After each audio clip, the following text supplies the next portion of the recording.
দেখতে দেখতে একটা বছর পেরিয়ে গেল, বাবা আমাদের মাঝে নেই।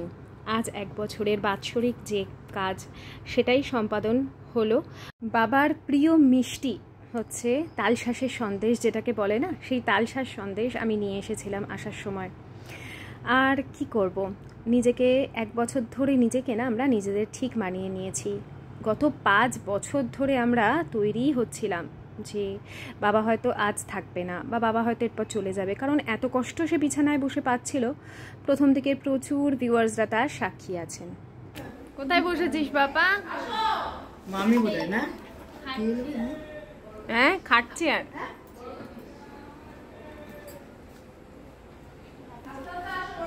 কি মামা ভালো লাগবে না। কি হয়েছে? চশমা বাবা। হ্যাঁ হ্যাঁ, সেই তবে বাবার কাজ এখনো শুরু হয়নি, সব গোজে কাজ হচ্ছে এখন।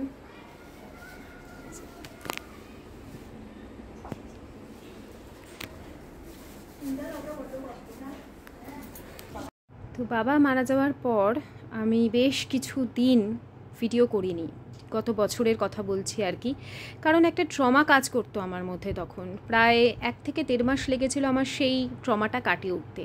যতই জানতাম যে বাবা যে কষ্ট পাচ্ছে তার থেকে চলে যাওয়া ভালো, তারপরেও একটা ট্রমা তো থেকেই যায়। তো এখনও বসিনি, আগে দিদির কাজ হবে। গতবার যখন শ্রাদ্ধের কাজ হয়েছিল তখন একসাথে হয়েছিল, এবার আলাদা আলাদা হবে। প্রথমে দিদির কাজ হবে, তারপরে আমার, তারপরে বোধহয় মায়ের কাজ আছে। আর এখন সব পিসি ওরা এসেছে, পিসি কাকি সবার সাথে কথা বলছে। এখন প্রায় 1টা বাজে।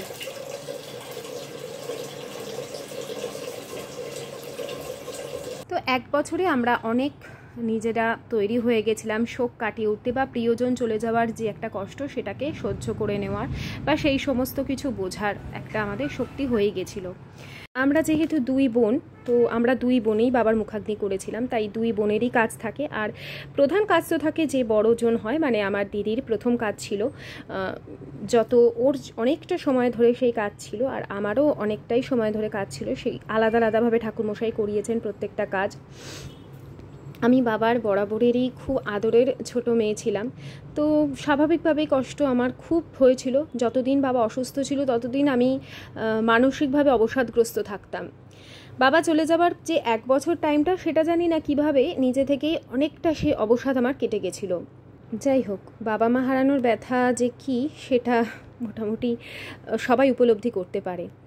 আর যেহেতু আমার বাবার শ্রাদ্ধ শান্তির কাজ আমি কোনোদিন তোমাদের সেভাবে দেখাতে পারিনি এর আগের বার, তাই ভাবলাম এবারে যেভাবে করছি একটু শেয়ার করি।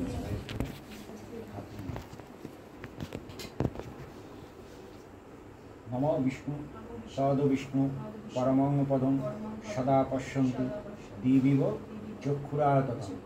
নমো অপবিত্র পবিত্র বা সর্বাবস্থান গতোপি বা যৎস্তরে পুণ্ডরিকাক্ষং সবাহ্যং অভ্য। নমস্তি গঙ্গা নমস্তি গঙ্গা নমস্তি গঙ্গা নমস্তি গঙ্গাকে প্রণাম করি। নম সদ্যপাতক সংহন্ত্রী সদ্যদুঃখ বিনাশিনী সুখদা মুখদা গঙ্গা গঙ্গৈব পরমাবতী। এটার উদ্দেশ্য কী বল, যে কোনো কাজ করতে গেলে গঙ্গা স্নান করে সেই কাজ করতে, কিন্তু সেটা তো সম্ভব হচ্ছে না। যদি তুমি 3বার মাথায় জলে ছেড়ে তুমি স্নান না করে তারপর তুমি গঙ্গাকে প্রণাম করতে মাসে গঙ্গা স্নান করতে পারো। তুমি মনে করছো যে তুমি গঙ্গা স্নান করেই তুমি পারো, এটা এক কথায় বলা হয় মন্ত্রোক্ত গঙ্গা স্নান। এবার অনেক সময় অনেক যোগ করে গঙ্গা স্নান, আমি গঙ্গায় যেতে পারছি না, গঙ্গা হয়তো অনেক দূর বা যাওয়া সম্ভব না, তখন আমি যদি এইভাবে গঙ্গা স্নান করি তাই হয় আমার সেই দেশে একই ফল। গঙ্গায় ডুব দিয়ে স্নান গঙ্গা স্নান।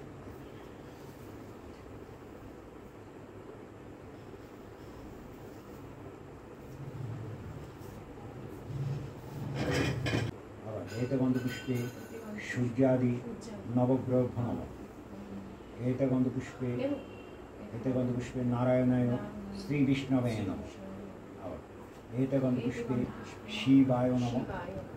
एते गन्धपुष्पे दक्षिणा कालिकाय नमः एते गन्धपुष्पे दशदिक् कालेभ्यो इन्द्राय नमः एते गन्धपुष्पे गां गंगायै नमः एते गन्धपुष्पे मत्स्यादि दश अवतारेभ्यो नमः एते गन्धपुष्पे तालादि दश महाविद्याभ्यो नमः कान्त राधाकान्त नमोस्तुते हाथन बादिके नमः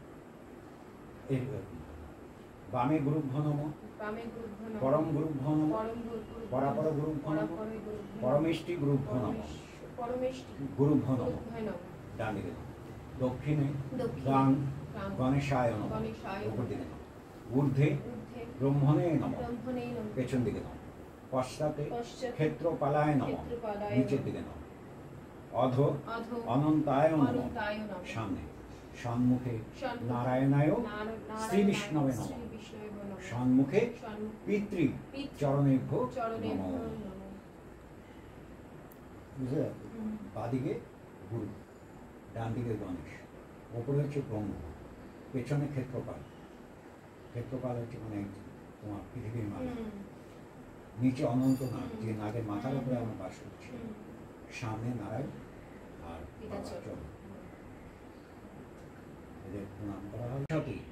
ब्रह्मण भाष्यति विष्णु तेजस्वी जगत शोभित।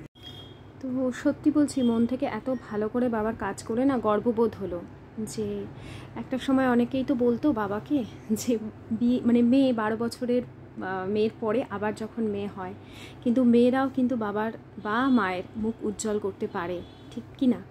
আর এই যে মা এখন কাজে বসেছিল আর মায়ের তো পায়ে ব্যথা, তাই সেভাবে মা নিচে বসতে পারেনি, তাই ঠাকুরমশাই মাকে ওপর দিকে করে দেয়, মানে চেয়ারে করে কাজ করার একটা ব্যবস্থা করে দিয়েছিল।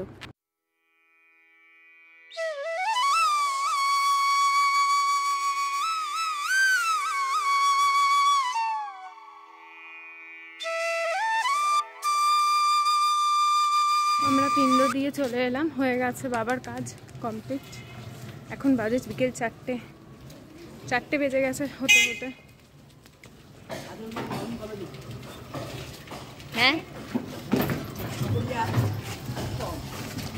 চলো গিয়ে খাওয়া দাওয়া করবো এবার, সকাল থেকে না খাওয়া উঠে আছি। ভালোভাবেই কাজ সম্পন্ন হলো, একদম খুব ভালোভাবে হয়েছে পুজো। দিদি আর মাম্মা মানে আমার মাসি পিসি তারপরে কাকি সবাই এসছে সকাল থেকে।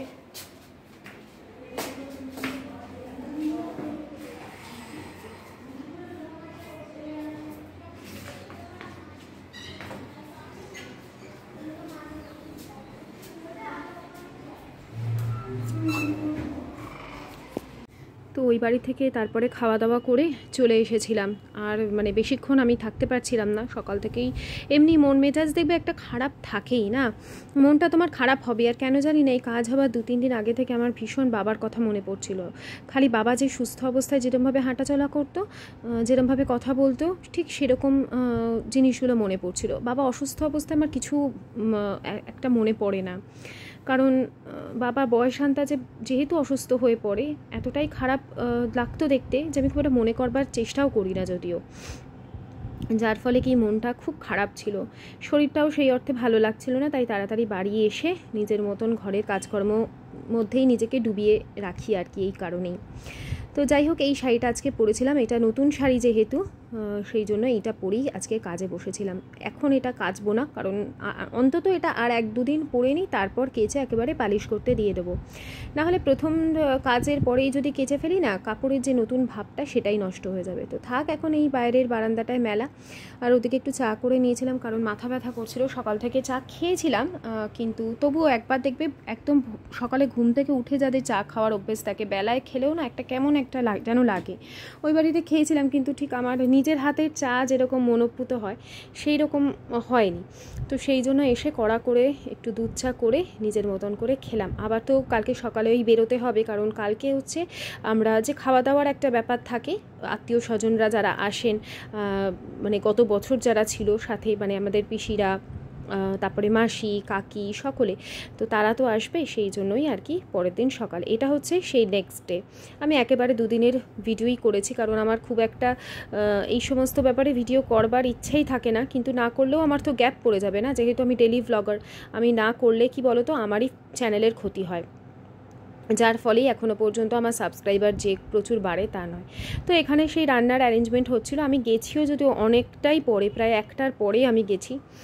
ওই যে বললাম কিছু কিছু ক্ষেত্রে আমার মন ভালো লাগে না, তো এখানে রান্নার সমস্ত মানে রান্নার লোককে বলেই দেওয়া আগে থেকে হয়ে গেছিলো, তো সেই সমস্ত খাবার দাবার এখানে রাখা রয়েছে 3 তলায়। এখন গেস্টও প্রচুর চলে এসেছে, আমি আমার যা আর আমার জায়ের মেয়ে আমরা সবাই একসাথেই গেছি। আজকে খাওয়া দাওয়া সব অনেকে খাওয়া হয়ে গেছে ম্যাক্সিমাম, আর এই যে আমাদের বাড়ির লোকজন এখন বসবো, আমি একটু পরে বসবো, এখন বসবো না। আমার বাড়ির লোকজন সব বসেছে, আমি এখন না, আমি পরে বসবো। আর এখানে আমার দাদা বৌদিরা, তারপরে আরও সকল আত্মীয় স্বজনেরা বসে খাওয়া দাওয়া করছিল। তো বন্ধুরা, আমি এরপরে কিছু ছবি তোমাদের জন্য এখানে ইনক্লুড করে দেবো। যতই হোক এখন পরিবারের সব আত্মীয় স্বজনরা বিভিন্ন মানে বাড়িতে কিছু না হলে সেভাবে কিন্তু একসাথে হওয়া যায় না। এক্ষেত্রে হয়েছিলাম আর কি বাবার কাজের সূত্রেই হোক, তো খুব ভালোই সকলের সাথে সময়টা কেটেছে। খালি একটাই আমরা বলা বলি করছিলাম যে বাবাই নেই, এই হচ্ছে। আর এই যে সবার শেষ ব্যাচে আমরা বসেছিলাম খেতে, আমি, মা, আমার মাসি, আর ওই পাশের ঘরেও আর একটা রুমে খাওয়ানোর ব্যবস্থা হয়েছে। তো চেষ্টা করলাম তোমাদের সাথে আমার পরিবারের সকল অংশগুলো একটু একটু করে শেয়ার করে দিতে। আর এখানে টুকটাক যা যা বাকি কাজ আছে ওদিকে আশিস সেগুলো দেখছে। তো চলো ছবিগুলো দেখো আমার পরিবারের, আশা করছি তোমাদের ভালো লাগবে।